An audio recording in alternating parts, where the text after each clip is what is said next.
Have you ever been judged before you even said a word? Not by what's on your resume, but by the size of your body, the color of your skin, the clothes you wear? She didn't walk in looking like power. She didn't wear designer heels or carry a sleek leather briefcase. She walked in quietly, holding a simple folder with her resume inside, ready to interview for an entry-level job at the bank she had just bought. But they didn't know that. They only saw what they expected to see. And that was their first mistake. She didn't look like the type they expected. No sleek black suit, no shiny leather heels, no fancy briefcase, just a navy blue dress, a pair of worn black flats, a simple folder tucked under her arm. Her name was Teresa Johnson, 35 years old, black, full-figured, her hair tied back into soft braids, no makeup, no jewelry, except for one silver ring, thin and faded from years of wear. She walked in quietly, not trying to impress, not trying to stand out. The lobby was bright, the floor polished, so smooth you could see your reflection if you looked down. The air smelled faintly of fresh paper and lavender cleaner. Behind the counters, young tellers smiled at the morning customers, sharp in their uniforms, voices light and pleasant. No one noticed Teresa at first. She stood by the front desk, waiting her turn. Two other applicants were already there, both younger, both slim, both dressed like they had come straight from a catalog shoot. One checked his phone, the other sat flipping through her notes. The receptionist, white, well-dressed, hair pulled tight, barely looked up. Name? Teresa Johnson, she answered softly. I'm here for the teller interview. The woman gave a quick glance. Eyes dropped from Teresa's face to her shoes, to the folder in her hands, then back up again, but just for a moment. Have a seat over there. Someone will call you. Teresa nodded. She crossed the lobby and sat down, folding her hands neatly over the folder on her lap. She felt the weight of the room, the quiet stares, the shared look between the receptionist and one of the tellers. Just a flicker, but clear enough. Someone whispered, head tilted toward her direction, eyes cutting to the side. Teresa stayed still, calm. She'd seen this before. The door to the back office opened. Out stepped Karen Whitmore, the branch manager, tall, white, early 40s. Her blazer crisp, her hair smoothed into place, her heels clicking loud across the floor. Karen smiled, but it was the kind of smile that never reached the eyes. Jessica Myers! One of the young women stood right away, smoothed her blouse, and followed Karen out of the room. Teresa waited. 10 minutes, then 15. Finally, Karen returned. She scanned the room again. Her eyes landed on Teresa. Teresa Johnson? Teresa rose, straightened her dress, gave a small nod. Karen's gaze moved down her body, pausing at the roundness of her arms, the soft curve of her stomach, the plain black shoes on her feet. This way, please. Teresa followed step by step into the interview room. She didn't flinch, didn't waver. What they didn't know was this. The woman sitting across from them wasn't just looking for a job. She already owned the place. But she wasn't here to show off. She was here to listen, to see, to remember exactly how they treated people who didn't look the part. The office was small, quiet, one framed diploma on the wall, a neat stack of papers on the desk, not a single photo, not even a plant. Karen gestured toward the chair across from her. Have a seat. Teresa nodded once, sat down. She placed the folder on the edge of the desk. Her hands rested lightly on her knees. Karen didn't pick up the folder. She didn't even glance at it. Instead, she leaned back in her chair, folded her arms, smiled, just a little. So, tell me, Teresa, what made you think you'd be a good fit for Summit First? The words landed soft, but the meaning behind them was hard. Teresa held her gaze. She answered steady. I have a degree in finance from Howard. I've worked in customer service for 5 years, and I managed accounts for 3 more at a local credit union. Karen gave a polite nod, but no note was taken. No interest flickered behind her eyes. Howard, huh? Karen said slowly. That's, respectable. Her tone made the words sound anything but. Teresa didn't flinch. Karen shifted, crossing one leg over the other. She tilted her head, studying Teresa the way you might study something you're not sure belongs where it is. But you've never worked at a bank this size before, have you? The question hung there, too sweet, too casual, like a hand on your shoulder that presses just a little too hard. Teresa's voice stayed calm. Number, not this size. But I know how to handle clients. I know the systems. I'm confident I can learn anything else that's required. Karen gave that smile again, the one that didn't reach her eyes. Confidence is good.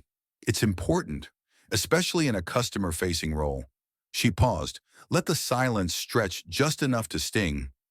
But you know, this position deals directly with clients who expect a certain kind of presentation. Her eyes drifted down again, to the plain navy dress, the soft curve of Teresa's waist, the simple black flats. First impressions matter, Karen added softly. Teresa felt the words settle between them like cold stones on a still pond. She let them sit there. She didn't rush to fill the silence. She looked at Karen, right into her eyes. I understand, Teresa said. Presentation matters. So does experience. So does the way you treat people. Karen's smile tightened. The fingers on her folded arms tapped once against her elbow. Well, of course, she replied lightly. We pride ourselves on professionalism here. She leaned forward now, finally reaching for the folder, flipped it open half-heartedly. Eyes skimmed the first page of the resume. Then she looked back up. But I do have to be honest with you, Teresa. We have a lot of candidates today, many with very strong backgrounds. And, her eyes flickered down again, just for a second, this is a position where appearance does set a tone. There it was, not said outright, but said. Teresa held steady. She didn't lean back. She didn't lean in. She stayed right where she was. I'm not sure I understand, Teresa said, voice calm. Are you saying my experience doesn't qualify me? Or are you saying my appearance doesn't? Karen's smile cracked just a bit at the edges. Oh, no, of course not, she answered quickly. It's just well, we have to consider the whole package. You know how clients are. Teresa gave the smallest nod. Yes, she said. I know exactly how clients can be. I also know how easily people make assumptions before asking the right questions. Karen shifted again in her chair. She picked up a pen but didn't write anything. I'll be honest with you, Karen repeated, this time softer. I don't think this is going to be the best fit. No surprise in her voice, no regret. Teresa breathed in slowly. Let the words fall into place. Let the moment settle. She stood, smoothed the front of her dress, reached for the folder, but left it right where it was. Thank you for your time, she said, her tone even. Steady. Karen nodded once, already reaching to stack the next file on her desk. Ready to move on, Teresa turned toward the door. But before she stepped out, she paused, just for a moment. She didn't look back, didn't raise her voice, but her words stayed sharp. You know, Teresa said quietly, the thing about first impressions, they work both ways. And then she walked out. The lobby was just as bright as when she had first walked in. Teresa stepped out of the interview room slowly, her head high, her step steady. She didn't slam the door, didn't huff or sigh. She simply walked back across the polished floor and took a seat on the same chair where she'd waited before. The receptionist glanced up, surprised to see her return. Teresa met her gaze, calm, patient, because this wasn't over. Not yet. In the small office behind her, Karen had already moved on to the next file. Another applicant, another polite smile, the same smooth tone she had practiced for years. Teresa reached into her bag, pulled out a manila envelope. Inside were the papers she hadn't needed to show yet. The ownership agreement, the closing documents, the signature page with her name spelled out clear and bold at the bottom. It wasn't revenge she felt. It wasn't anger. It was something quieter, a steady, burning knowing. She stood up again, walked toward the back office where Karen was still seated, flipping through notes. The door was half open. Teresa knocked once. Karen looked up, surprised. Oh, Teresa, I thought we were finished. Teresa nodded once. She didn't smile. I thought so too, but I'd like to ask for a few more minutes of your time. Karen hesitated. She frowned, but not enough to say no. Of course, she said, waving her back in. Please. Teresa stepped inside, closed the door gently behind her. She stayed standing. Karen leaned back in her chair, folding her arms again. Look, she started. I know interviews can be stressful, but as I said, we're looking for a very specific kind of... Teresa held up one hand.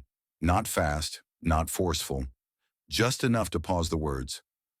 I won't take much of your time, she said softly. Then she placed the envelope on the desk, slid it across toward Karen. Karen's brow furrowed. She reached out, opened the flap, pulled out the papers inside. Her eyes moved across the first page, casual at first, then slower still. Silence filled the room. She flipped to the second page, and then the third. Her hand stopped at the signature line. Teresa Johnson, majority stakeholder, owner. Karen's face went pale. Her lips parted, but no sound came out. Teresa stayed still, her voice calm, steady. I closed on this branch 2 weeks ago, she said. The ink on those papers is barely dry. Karen swallowed hard, blinked twice, as if the words might change if she read them again. Teresa leaned forward, just a little. I came here today, she continued, not because I needed the job, but because I needed to see how my people were being treated, how you're choosing who belongs. She let the words hang there, soft but heavy. Karen's hands trembled slightly as she lowered the papers back onto the desk.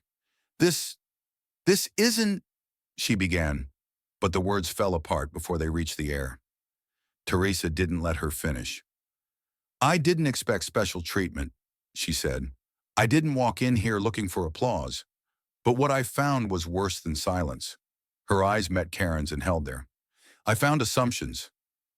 Karen opened her mouth again, but Teresa raised her hand once more, gentle but firm. Before you tell me this was just about qualifications, she said, let me remind you, you never even asked about my skills. You never asked what I know. You decided I didn't fit before I had a chance to speak. The room felt smaller now, the walls closer, the air heavier. Karen's shoulders slumped. She looked down at the desk, at her hands. Teresa waited. No rush, no anger. Just the weight of truth settling where it needed to. I will be scheduling a full review of this branch, Teresa said quietly, not because of what you said to me, but because I need to know how many others you've turned away without ever really seeing them. Karen's eyes lifted, wide, uncertain. She started, but the apology couldn't form. Not yet. Maybe not ever. Teresa gave the smallest nod. She reached out, slid the papers neatly back into the envelope, and tucked it under her arm. She turned toward the door, paused, spoke without looking back. You were right about one thing, though, she said. Karen stayed frozen. First impressions do matter. And then she walked out. The room was quiet. No one spoke as Teresa stepped in. No rush, no anger. Just the sound of her footsteps against the polished floor. She didn't come to argue. She didn't come to scold. She came to teach. 12 people sat around the long table. Branch managers, senior tellers, the head of HR. Karen was there too, shoulders drawn tight, eyes fixed on the table, lips pressed thin. Teresa stood at the head of the room. She didn't sit. I want to thank you for making time this morning, she began, her voice soft but clear. I know some of you might be wondering why we're here. She paused, looked around the room, held their attention, not by force, but by presence. I'm not here to talk about my interview yesterday, she said. I'm here to talk about what that interview revealed. Silence. Karen shifted in her chair, barely noticeable. The others kept still. Teresa let the quiet breathe for a moment. What I experienced yesterday isn't new, she continued. It isn't rare, and it isn't just about me. Her hands rested lightly on the table's edge. This is about a culture we've allowed to grow here, a way of thinking that decides, too quickly, who deserves a chance and who doesn't. She leaned in slightly. A culture that looks at a person's shoes before it looks at their resume. A culture that weighs a person's body before it weighs their skills. No one interrupted. No one could. Teresa's eyes moved from face to face, steady, calm. You think this was one bad day? One bad interview? She shook her head slowly. It was a mirror, and whether you meant to or not, You showed me exactly who you are when no one's watching. The words didn't rise. They didn't need to. They landed like heavy stones across the room. I walked into this bank as a stranger, Teresa went on. But the truth is, I'm not a stranger here. I'm the one who believed in this place enough to buy it, to invest in it, to put my name behind it. She paused again. Let it sink in. And yet, even here in a building I now own, I wasn't seen. Not for what I know, not for what I've done, but for what I look like. Her voice softened, but the steel beneath it stayed. I don't need an apology. She shook her head gently. I need accountability. A shift moved through the room. Nervous glances, hands tightening on pens, eyes dropping to the table. Teresa stayed still, her words steady. We will review our hiring practices. We will confront the bias, spoken and unspoken, that decides too often who belongs here and who doesn't. She held up a single page, the outline of the new initiative. Not because it looks good on paper, but because it's the right thing to do. Her gaze turned to Karen. I'm not interested in punishing anyone. I'm interested in making sure no one here forgets what respect looks like. Another pause, long, weighted. Respect doesn't care about your weight, your skin, your dress size, or your shoes. She let that truth sit in the air. Respect is not earned by appearance. Respect is the bare minimum. Teresa picked up the page, folded it once, slid it into her folder. Then she straightened her shoulders, gave one small nod toward the table. This is your chance, she said quietly, to be better than yesterday. And with that, she turned and walked out. She didn't raise her voice. She didn't have to. The silence she left behind was loud enough. Teresa didn't rush out of the building. She walked the same slow steps that had brought her in, past the teller counters, past the waiting chairs, past the glass doors that caught the morning sun. No applause followed her. No one ran to stop her. But eyes watched her leave. Quiet eyes. Eyes that had judged too quickly, now filled with something else. Awareness. Maybe even shame. She stepped outside, stood still for a moment beneath the soft blue sky, breathed deep. It would have been easy to fire Karen on the spot, easy to make an example out of one person. Loud, public, final. But Teresa had learned something long before she ever signed her first business deal. Real change doesn't come from punishment. It comes from understanding, from choosing to build something better, even when no one's forcing you to. The next week, the sign outside the branch changed. Not the name, not the logo, but inside, behind the counters, something new hung on the wall. It wasn't a mission statement. It was a promise. Every person who walks through these doors deserves respect, not because of how they look, not because of what they wear, because they are human. The words were simple, but they stayed. Teresa didn't stand up in front of the cameras. She didn't post speeches online. She showed up, sat down one-on-one with each department head, listened, asked hard questions. Who do we overlook? Who do we dismiss without meaning to? Who are we afraid to give a chance? Some answered honestly, some struggled, but the conversation started, and they didn't stop. The hiring process changed, not just the forms, but the mindset. Every manager, every teller, every person who sat behind a desk was given the same training: how to recognize bias, how to slow down the snap judgments, how to see the person, not the label. Some rolled their eyes at first, but it didn't take long for the stories to surface. The applicants passed over, the customers treated like less. No shouting was needed. The truth spoke loud enough.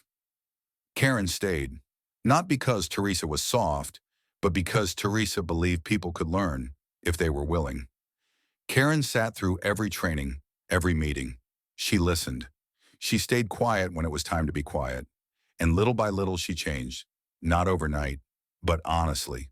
The lobby looked the same on the outside. The marble floors still polished. The chairs still lined up neat. But the air felt different. Clients noticed. New hires noticed. Respect had taken root. Not the kind of respect you demand with titles. The kind you give freely. Because you know it's right. Months passed. Teresa visited the branch often, but never to check on anyone. She came to sit, to talk, to remind people what this place was supposed to be. One afternoon, a young woman walked through the door, resume in hand, nervous but hopeful. She wasn't dressed fancy. Her shoes were worn. Her hands trembled just a bit as she handed over the application. The teller smiled at her, a real smile. "Welcome," she said. "We're glad you're here." Teresa watched from the corner. She smiled too, because that was the legacy she had chosen. Not power, not pride, but the quiet, steady work of making sure the next person was seen, really seen, for who they are. Sometimes the deepest wounds aren't loud. They aren't caused by words shouted in anger, but by the quiet ways we overlook each other, by the doors that stay closed before we even get a chance to knock. This was more than just an interview, more than a mistake. It was a reflection of how easily we judge and how often we fail to see the full worth of a person standing right in front of us. At Unraveled Fates, we believe in sharing incredible stories, not just for entertainment, but to open hearts and minds. These touching stories remind us that behind every face is a journey we may not understand. Behind every quiet moment of rejection, there may be strength we fail to recognize, especially in the stories of Black women who carry grace, courage, and dignity through battles the world often overlooks. If this story moved you, don't let it stop here. Share it, talk about it. Let others hear what respect looks like when it's real, not earned by appearance, but given because every person deserves to be seen. This is one of many narrated stories meant to spark change, to challenge bias, and to honor the strength of those who rise above it. Let's make sure their voices are heard. Let's keep telling these touching stories, because every time we share, we plant the seed for something better. And sometimes, that's how the world begins to change.